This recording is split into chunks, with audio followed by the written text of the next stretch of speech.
Chapter 60. Okay, let's arrange it that way then. Tang Yu grinned to himself, watching Tang Royu take the bait just like he expected. With Ye Chen now in hiding, the pawns would start making their moves, one by one. Time to deal with them, one by one. His gaze slid to Ling Han, and he waved her off. You go rest, too. Knee pillow massage continues tomorrow. Yes, Tang Xiao, Ling Han replied with a slight bow, her expression unreadable. Her mind, however, was anything but calm. Too much had happened today. As she left, Tang Royu, who had just stepped out behind them, paused at the sight of her. His eyes widened. When did such a stunning beauty appear in the Tang household? That body, that face, she was easily on par with Su Muyue. And knee pillow massage? Damn, lucky bastard. He swallowed and quickly caught up to her. Hey, you're new, right? What's your name? Ling Han, she replied flatly, eyes already showing a flicker of disdain. I'm Tang Royu Tang Yu's cousin, he said with a fake chuckle. You probably haven't seen me around. Say, want to grab dinner later? Get to know each other? His hand reached out toward her waist. A sharp smack echoed through the hall. Ling Han's palm had slapped across his face, leaving a bright red print. Before he could even process it, her fingers wrapped tightly around his throat. The confident smirk on his face disappeared instantly, replaced by wide-eyed panic. Gone was the innocent beauty. In her place stood a coiled, venomous serpent. Don't push your luck, she hissed, voice like ice. I'm Ye Chen's agent. She released him with disgust, wiped her hands with a tissue like he was dirty, and walked away without another word. Tang Royu collapsed to the floor, gasping, his legs trembling. He'd never felt fear from a woman before, but the resentment simmered beneath his humiliation. He gritted his teeth. One day, when I have control of the Tang family, this woman will pay. Still, it stunned him. Ye Chen already had agents planted this deep. His reach was terrifying. This only reinforced Tang Royu's determination. He stumbled out of the mansion and quickly made a call to report the encounter. Tang Yu would die. He was sure of it. What Tang Royu didn't know was that the moment he finished his call, Tang Yu was already listening to the full recording through a tapped line. Tang Yu raised an eyebrow. The Reaper Squad, huh? He remembered them well. Elite operatives from the Dragon Soul organization, second only to the 8 battle generals, each one a peak-level yellow-rank ancient martial artist. That level of strength could easily lead a security force in any of the 4 great families. All 4 of them? Tang Yu smiled coldly. Perfect. Even Ye Chen's top-tier fighters couldn't break his Fudo Ming Wang Gong defense, and now they wanted to join forces with a pawn like Tang Royu to assassinate him? Let them try. He'd catch them all in one net and then erase the threats one by one. 2 days passed. Still no word from Tang Royu. Tang Yu wasn't surprised. Rats often hesitated before they pounced. Meanwhile, he spent his downtime enjoying Ling Han's daily maid duties. That included long massages and occasionally napping with his head in her lap. What surprised him, however, was her restraint. In the original plot, she wouldn't have tolerated this kind of behavior. She was the Dragon King's loyal hound. Her purity, her devotion, it was a trope. No other man could touch her. Yet here she was, patient, submissive, waiting. She's holding back, Tang Yu mused, waiting for something. He briefly considered leveling up the flirtation. Maybe have her scrub his back next? But his break was over. Today was the annual Suzhou Hangzhou Chamber of Commerce gathering. The elite of the city. The CEOs, the old families, the new money.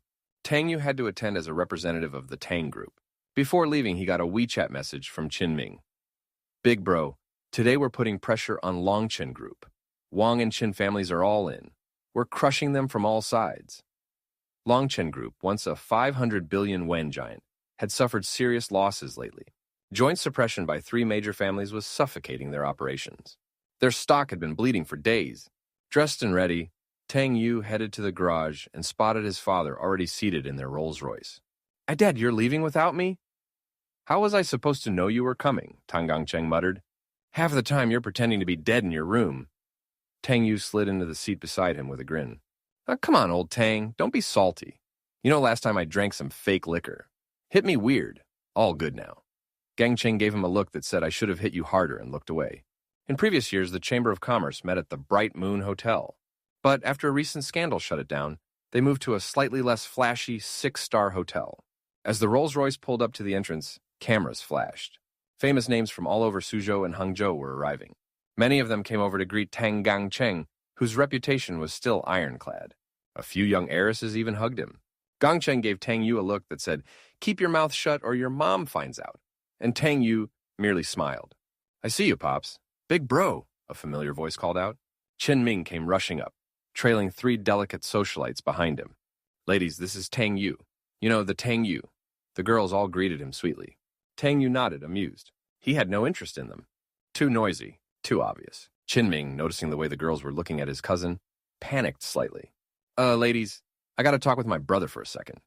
Catch you later, okay?" He tugged Tang Yu away quickly, muttering, "Bro, I gotta show you something." "What is it now?" "You'll see," Qinming grinned.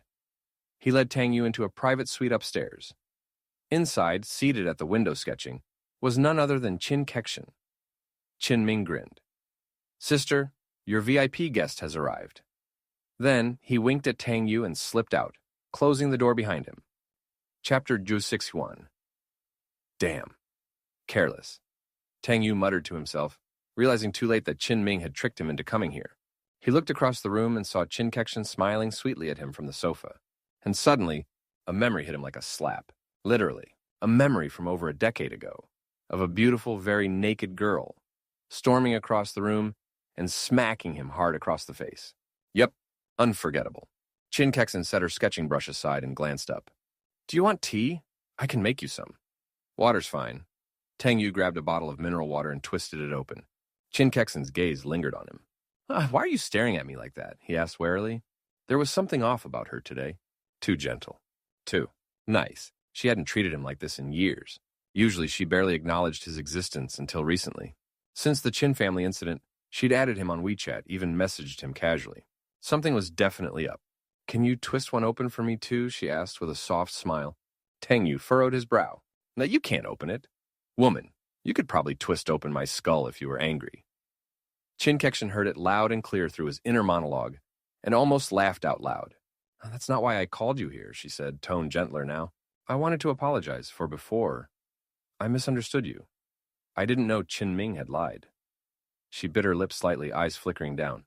The awkwardness thickened the air. "What are you talking about?" "I forgot," Tang Yu said, feigning ignorance.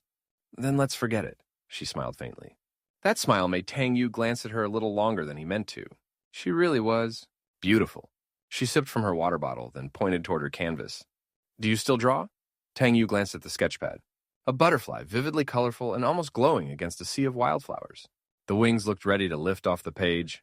"Not for a long time," he said. "You used to," she said, her voice warm with memory. "Remember when we used to draw together? You, me, and Qinming." Tang Yu nodded faintly. That was a lifetime ago, back when things were simple. For a girl like Qin Kexin, privileged, elegant, and surrounded by fake friends' childhood hadn't been easy. Despite her social standing, she'd always been isolated. She'd once told him that drawing was her only escape. And back then her drawings were always black, always butterflies, always dark.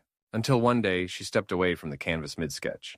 When she returned, the black butterfly had turned brilliant, colorful. The background a sea of flowers. Tang Yu had painted over her despair. He never said a word. She never asked. But after that, the black disappeared from her work. The color came back into her life. That moment had meant something, even if he didn't realize it. "You remember that one?" she asked softly. "Oh, that?" Tang Yu scratched his head. "Yeah, I remember. Honestly, I couldn't take it anymore. The butterfly was so ugly I had to fix it. No offense." Qin Kexin blinked, then smirked. "Want to draw together again?" she asked, eyes hopeful. "I think I'll pass," Tang Yu replied, standing. "Maybe I'll just take a walk downstairs." "You hate me that much?" she asked suddenly, her voice small.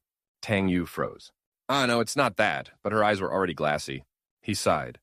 "I just need the restroom, that's all." "Use that one." She pointed to the ensuite bathroom in the suite. "Thanks. And don't cry, okay? People might think I'm the bad guy here." Two of us in a room, she walks out teary-eyed. Great. Now I'm the villain. Just what I need. Qinming turning this into a scandal. Tang Yu washed his hands, composed himself, and walked back out, only to find her still sitting there, quietly waiting. So he stayed. He sat beside her, picked up a pencil, and joined her in sketching. For a few quiet minutes, it felt like old times, until she got up to grab a brush, misjudged the edge of the easel, and tripped. "Ah, careful!" Tang Yu caught her mid-fall, helping her up as she clutched his arm. "I'm okay, there's carpet," she said with a shaky laugh. Then she tried to stand and winced. "Ankle, I think I twisted it. I'll help you to the sofa." He slid his arm around her waist, guiding her carefully. Once she was seated, she reached down to remove her stockings so she could check the injury. Wait, she's just taking them off, straight-faced? I wasn't ready for this.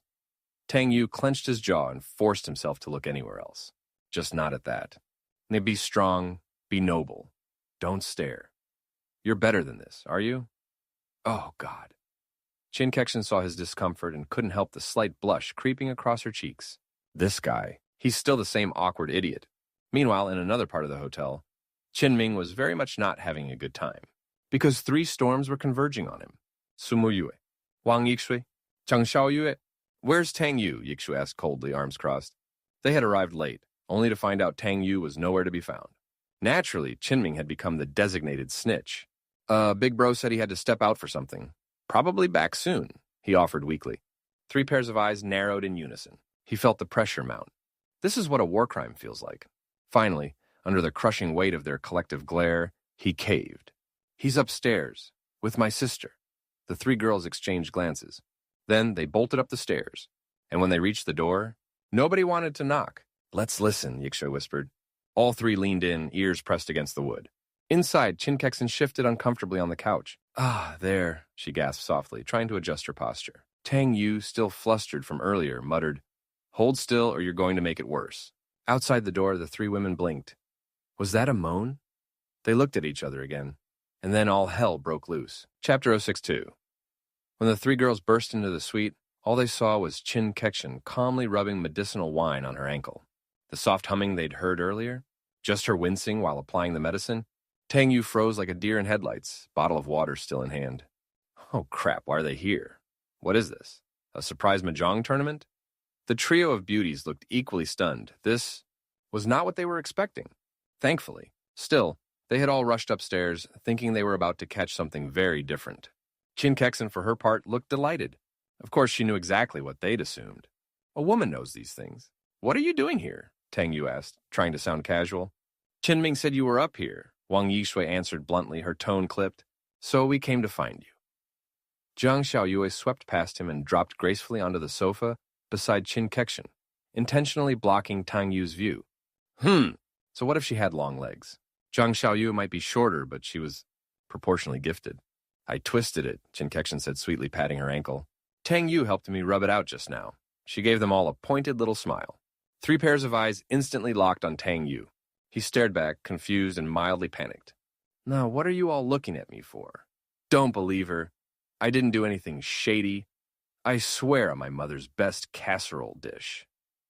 Upon hearing his thoughts, the 3 girls relaxed slightly.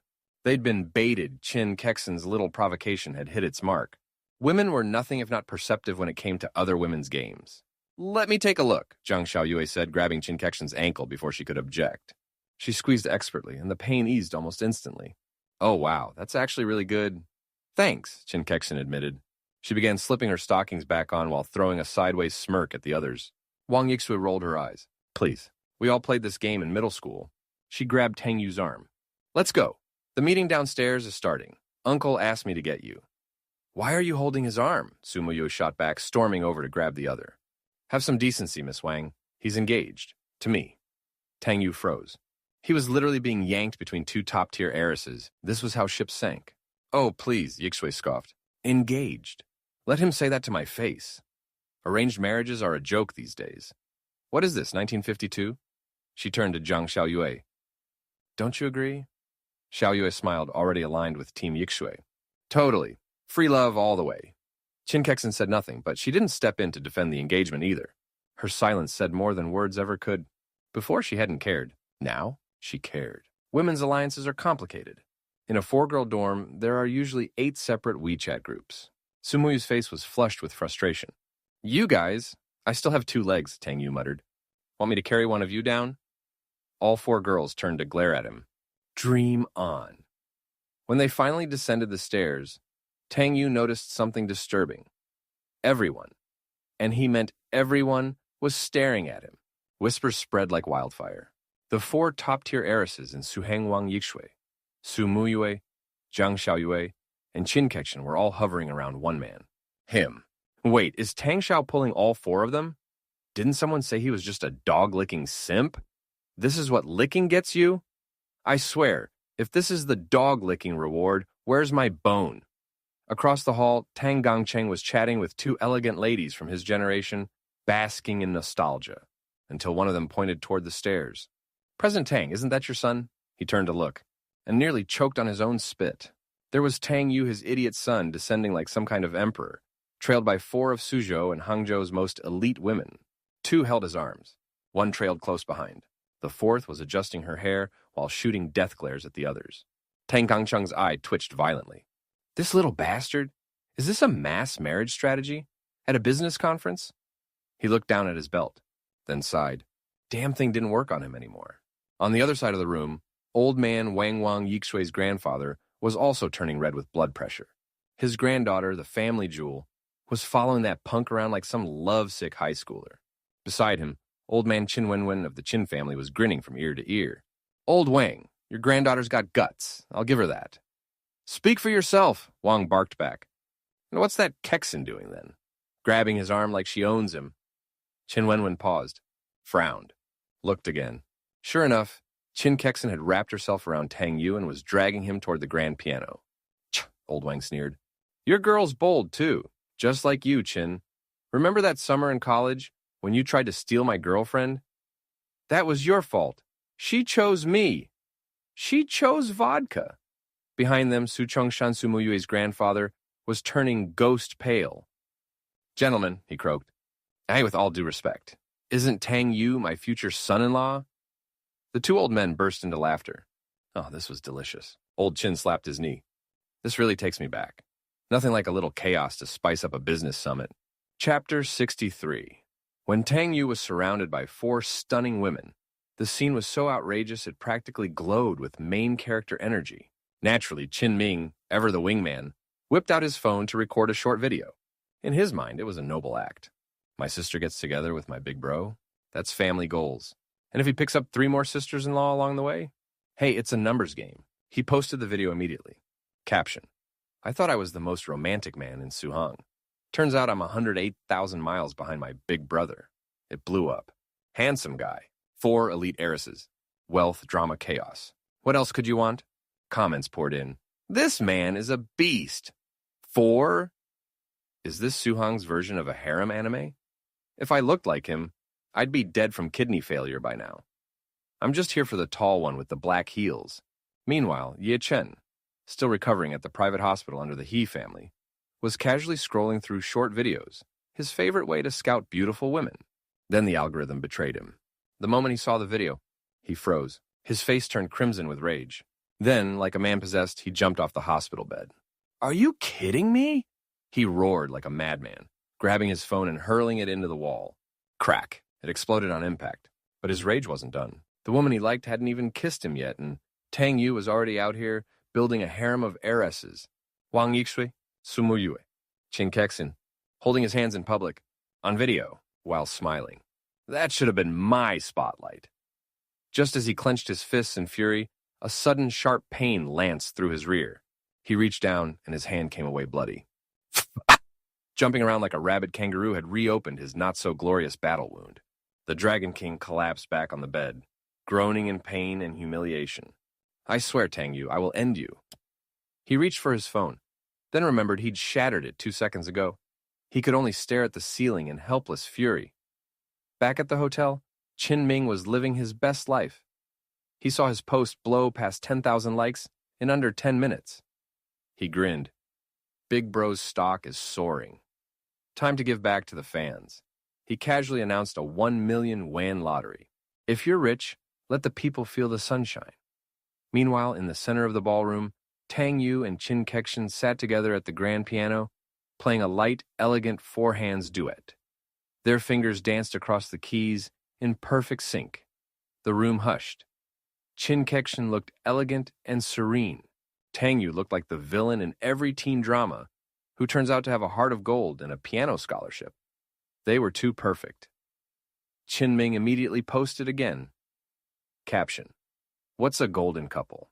This is a golden couple." Good thing Ye Chen's phone was already in pieces. Otherwise, he'd be in the morgue. Watching from the sidelines, the other 3 girls were not thrilled. They had all taken piano lessons, of course. But college, business, and reality TV had derailed their classical ambitions. Seeing Tang Yu and Qin Kexin playing flawlessly made their fingers itch and their hearts burn. Wang Yishui elbowed Su Muyue. Your fiancé is doing forehands. What about you? Gonna show him a one-hand performance? Su Muyue didn't blink. You should try dancing with your ex, see if he remembers the steps. Jabs landed. Wang Yishui flipped her hair and whispered to Zhang Xiaoyue, I swear, next time he plays piano, I'm bringing a pole and giving him a show. Su Muyue nearly choked. Xiaoyue sighed. It's too much. I just wanted to check patience and fall in love slowly. This is warfare. When the performance ended, the room erupted in applause. The two stood and bowed slightly, looking like they'd just won a televised duet competition. Tang Yu, of course, heard it all. Oh boy, this is how I become Suhong's top pianist villain. Aquaman arc unlocked. Meanwhile, the patriarchs were not okay. Old Master Qin leaned over to Su Chongshan with a smirk. Chongshan, I hear your daughter's been distant from Tang Yu the past few years. Are you sure this marriage is solid? Su Chongshan's eye twitched. 3 years of distance builds character. It's a love story for the ages. I just think, Qin said, voice syrupy, if you're worried about forcing your daughter into an unhappy marriage, we could help. We've got a few big contracts up for grabs. Don't push your luck, Su Chongshan growled. From behind, Old Man Wang snorted. And you two fighting over a son-in-law? Just marry your daughters to him and call it a day. Fortunately, the business meeting finally started, cutting off the unspoken war. Inside the massive ballroom-turned-conference hall, all the major families took their seats. But one chair near the front remained empty. That chair had once belonged to the Blackstone Group, now renamed Longchen Group. They didn't send a representative, and everyone noticed. Whispers spread. A few days ago, 3 of the 4 great families Tang, Wang, and Qin declared economic war on the Longchen Group. No company in Suhang had ever been triple suppressed like this. Now the sharks were circling,